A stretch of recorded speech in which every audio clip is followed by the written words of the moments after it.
ಒಂದ್ ಕಡೆ ಬಿಜೆಪಿ ಹಾಗೆ ಜೆಡಿಎಸ್ ಸದ್ಯದ ಕಾಂಗ್ರೆಸ್ ಅವಧಿಯಲ್ಲಿನ ಹಗರಣಗಳನ್ನ ಮುಂದಿಟ್ಕೊಂಡು ಮುಖ್ಯಮಂತ್ರಿಗಳನ್ನ ಕಟ್ಟಾಕೋ ಪ್ರಯತ್ನವನ್ನ ಪಡ್ತಾ ಇದ್ರೆ, ಹಿಂದಿನ ಆಡಳಿತಾವಧಿಯಲ್ಲಾದಂತಹ ಹಗರಣಗಳನ್ನ ಮುಂದಿಟ್ಕೊಂಡು ದೋಸ್ತಿ ಪಡೆಯನ್ನ ಕಟ್ಟಾಕುವಂತ ಪ್ರಯತ್ನವನ್ನ ಕಾಂಗ್ರೆಸ್ ಮಾಡ್ತಾ ಇದೆ. ಅದರ ಮತ್ತೊಂದು ಭಾಗ ಅಂತ ಅಂದ್ರೆ, ಈ ಕಳೆದ ಬಾರಿಯ ಕೊರೋನಾ ಸಂದರ್ಭದಲ್ಲಿ ಆರೋಪ ಏನಿತ್ತು, ಬಹಳ ಹಗರಣ ಮಾಡ್ಬಿಟ್ಟಿದ್ದಾರೆ, 10 ರೂಪಾಯಿ ಮಾಸ್ಕ್ ಎಲ್ಲ 100 ರೂಪಾಯಿ ಮಾರ್ಕೊಂಡ್ಬಿಟ್ಟವ್ರೆ ಇವರು ಅನ್ನುವಂತ ರೀತಿಯಾಗಿ ಆಗಿನ ಆರೋಗ್ಯ ಸಚಿವರು ಕೂಡ ಆಗಿರುವಂತ ಡಾಕ್ಟರ್ ಕೆ ಸುಧಾಕರ್ ಅವ್ರ ವಿರುದ್ಧವಾಗಿ ಏನೇನು ಆರೋಪಗಳನ್ನ ಮಾಡಿದ್ರು ಅದೆಲ್ಲ ಈಗ ಮತ್ತೆ ಒಂದು ಮರು ಸ್ವರೂಪವನ್ನ ಪಡೆದುಕೊಳ್ತಾ ಇದೆ. ಯಾಕಂದ್ರೆ ಈ ಕೊರೋನಾ ಹಗರಣಕ್ಕೆ ಸಂಬಂಧಪಟ್ಟ ಹಾಗಿನ ತನಿಖಾ ವರದಿ ಸದ್ಯ ಸರ್ಕಾರದ ಕೈ ಸೇರಿದೆ. ಮುಂದೆ ಏನಕ್ಕೆ ಅಥವಾ ಇದು ಮುಂದೆ ಯಾವ ರೀತಿಯಾಗಿ ಸಾಗಬಹುದು ಅನ್ನೋದು ಬಹಳ ಕುತೂಹಲ ಮೂಡಿಸ್ತಾ ಇದೆ. ಬನ್ನಿ, ಏನಾಗ್ತಾ ಇದೆ ಕೊರೋನಾ ವಿಚಾರವಾಗಿ ನೋಡೋಣ.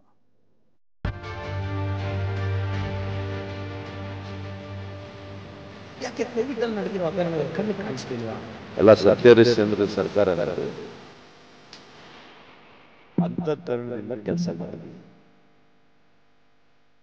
ಕಮಿಷನ್ ವರದಿಗಳು ಬಂದಾದ್ಮೇಲೆ ಅದಕ್ಕೆ ಕ್ರಮ ಆಗ್ಲೇಬೇಕು. ಬರ್ಲಿ, ಆಚೆ ಬರ್ಲಿ ಏನಿದೆ. ಅದ್ಯಾವಾಗ ಬಿಜೆಪಿ ಗೂಢಾಸ್ತ್ರವನ್ನ ಮಾಡಿಕೊಳ್ತೋ ನೋಡಿ. ಕಾಂಗ್ರೆಸ್ ಮೊದಲು ಮಾಡಿದ್ದೆ ಬಿಜೆಪಿ ಹಗರಣದ ಇತಿಹಾಸವನ್ನ ಕೆದಕೋ ಕೆಲಸ. ಬಿಜೆಪಿ ಕಾಲದಲ್ಲಿನ ಹಗರಣವನ್ನೇ ಮುಂದಿಟ್ಟುಕೊಂಡು ಕಾಂಗ್ರೆಸ್ ಕೌಂಟರ್ ಕೊಡೋ ಕೆಲಸಕ್ಕೆ ಮುಂದಾಯಿತು. ಸಾಲು ಸಾಲು ಹಗರಣವನ್ನೇ ಉಲ್ಲೇಖಿಸಿ ಸಿಎಂ ಸಿದ್ದರಾಮಯ್ಯ ದೋಸ್ತಿ ಪಡೆಯನ್ನ ಕುಗ್ಗಿಸೋಕೆ ಎಲ್ಲ ಪ್ರಯತ್ನವನ್ನು ಮಾಡಿದ್ರು. ಇದೀಗ ಮತ್ತೊಂದು ಪ್ರಬಲ ಹಗರಣವನ್ನೇ ಹಿಡಿದು ಹೊರಟ ಕಾಂಗ್ರೆಸ್ ಕೇಸರಿ ಪಡೆಗೆ ಕುನ್ನ ಕೊಡೋಕೆ ಮುಂದಾಗಿದೆ. ಅದೇ ಕೊರೋನಾ ಅಸ್ತ್ರ. ಕೊರೋನಾ ಕಾಲದಲ್ಲಿ ನಡೆದ ಹಗರಣವನ್ನೇ ಟಾರ್ಗೆಟ್ ಮಾಡಿ ಕಾಂಗ್ರೆಸ್ ಕೊರೋನಾ ವೇಳೆ ನಡೆದ ಹಗರಣವನ್ನೇ ಮುಂದಿಟ್ಟುಕೊಂಡು ಇದೀಗ ಮತ್ತೊಂದು ಸಮರ ಸಾರೋಕೆ ಕಾಂಗ್ರೆಸ್ ಪಡೆ ಸಿದ್ಧತೆ ನಡೆಸಿಕೊಂಡಿದೆ. ಬಿಜೆಪಿಯ ಮೂಢಾಸ್ತ್ರಕ್ಕೆ ಪ್ರತ್ಯಾಸ್ತ್ರವಾಗಿ ಕೊರೋನಾ ಹಗರಣ ಕೆದಕಿರೋ ಕಾಂಗ್ರೆಸ್ ಸರ್ಕಾರ ವರದಿ ತರಿಸಿಕೊಂಡಿದೆ. Justice John Michael D Cunha ನೇತೃತ್ವದ ಆಯೋಗ ಬರೋಬ್ಬರಿ 1722 ಪುಟಗಳ ವರದಿಯನ್ನ ಸಿಎಂ ಕೈಗೆ ನೀಡಿದೆ.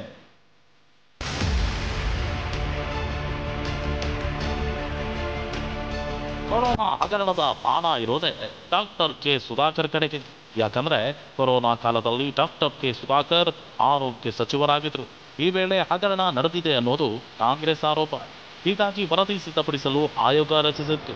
ಇದೀಗ ಆಯೋಗ ಕೊಟ್ಟಿರೋ ವರದಿ ಬಗ್ಗೆ ಪ್ರತಿಕ್ರಿಯಿಸಿರೋ ಡಾಕ್ಟರ್ ಕೆ ಸುಧಾಕರ್ ತಪ್ಪು ಮಾಡಿಲ್ಲ ಎಂದಿದ್ದಾರೆ.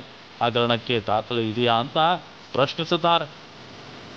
ಎಲ್ಲಾದ್ರೂ ಭ್ರಷ್ಟಾಚಾರ ಅಲ್ಲಿ ತೆರಿಗೆ ಮಾಡಿರೋದೇ 7,000 ಅಂದ್ರೆ 7,000 ಕೋಟಿ ಭ್ರಷ್ಟಾಚಾರ ಆಗುತ್ತಾ? ಏನಿದೆ ಎವಿಡೆನ್ಸ್? ಇನ್ನು ಕೊರೋನಾ ಹಗರಣದ ವರದಿ ಆಧರಿಸಿ ಮುಂದಿನ ಕ್ರಮ ಅಂತ ಸಚಿವ ಡಾಕ್ಟರ್ ಜಿ ಪರಮೇಶ್ವರ್ ಹೇಳಿದ್ದಾರೆ. ವರದಿಯಲ್ಲೇನಿದೆ ಬರಲಿ, ಉತ್ತರ ಕೊಡ್ತೀವಿ ಅಂತ ಬಸವರಾಜ ಬೊಮ್ಮಾಯಿ ಟಾಂಗ್ ಕೊಟ್ಟಿದ್ದಾರೆ. ಕಮಿಷನ್ ವರದಿಗಳು ಬಂದಾದ್ಮೇಲೆ ಅದಕ್ಕೆ ಕ್ರಮ ಆಗ್ಲೇಬೇಕಲ್ವ, ಇಲ್ಲಾಂದ್ರೆ ಯಾಕೆ ಕಮಿಷನ್ ಮಾಡಬೇಕು? ಆದ್ರೆ ಕೆಲವಾದ್ರೂ ಕೂಡ ಮೂಲವಾಗಿ ಕ್ರಮ ತಗೋಬೇಕಾಗುತ್ತೆ. ಬರ್ಲಿ, ಆಚೆ ಬರ್ಲಿ ಏನಿದೆ ಅಂತ. ಅದಕ್ಕೆ ಉತ್ತರ ಕೊಡ್ತೀವಿ. 1 ವರ್ಷ 4 ತಿಂಗಳ ಬದಲಾವಣೆ ಆದ್ಮೇಲೆ ಇಷ್ಟು ದಿನ ಸುಮ್ ಕೂತ್ಕೊಂಡ್ರು ಬಿಜೆಪಿ ಸರ್ಕಾರದಲ್ಲಿ ಹಗರಣ ಆಗಿತ್ತು ಅದ್ರ ಅರ್ಥ ಏನು? ಸದ್ಯಕ್ಕೆ ಕೊರೋನಾ ಹಗರಣದ ವರದಿ ತರಿಸಿಕೊಂಡಿರೋ ಸರ್ಕಾರ ಇದರ ಜೊತೆಗೆ PSI ನೇಮಕಾತಿ, ಬಿಟ್ಕಾಯಿನ್ ಸೇರಿ ಹಲವು ಹಗರಣವನ್ನ ಕೆದಕುವ ಸಾಧ್ಯತೆ ಇದೆ.